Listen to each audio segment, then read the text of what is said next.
With thousands of Americans in harm's way, placating China is unpleasant but necessary. Commentary.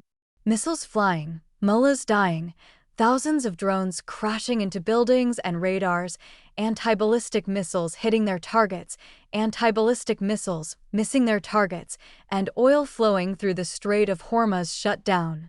Well, not quite. Turns out that while the rest of the world has been suffering from the loss of oil flowing through the strait, China has been enjoying a steady stream of about 1.25 million per day, more than 28 million barrels, since the war began with attacks on Iran by Israel and the United States. Aside from a smattering of oil that has made its way to India, no other country has continued to receive a steady supply of oil from Iran.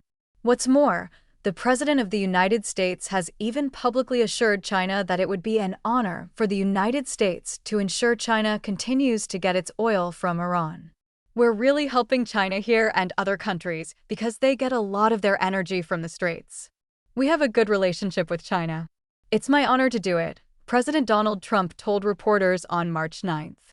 Given that the Chinese communist regime is not exactly a friend of the United States, Trump's statement seemed a bit odd. After all, it is the regime that unleashed a deadly virus on the world that resulted in the deaths of millions of U.S. citizens. And it is the regime that has been the primary source of the chemicals whose sole use has been to create the fentanyl that has killed hundreds of thousands of Americans.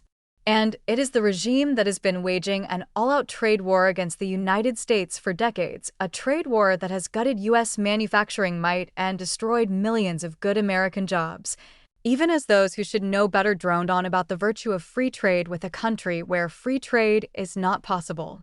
What's more, for decades, the regime has been stealing more than $300 billion in intellectual property annually, trillions cumulatively. But let's put aside the use of the words honor and good relationship as being no more than unscripted comments from a president known for unscripted comments. After all, no one knows better than Trump that his supporters aren't at all excited and honored to have the United States ensure that China continues to get its oil even as Iran continues to earn billions from that oil. While appearing to placate China is certainly not high on Trump's list of things he enjoys doing, he had at least two good reasons to do so. The first being that if China loses its supply of oil from Iran, it has the money to buy oil from other sources that other nations are relying on and competing for.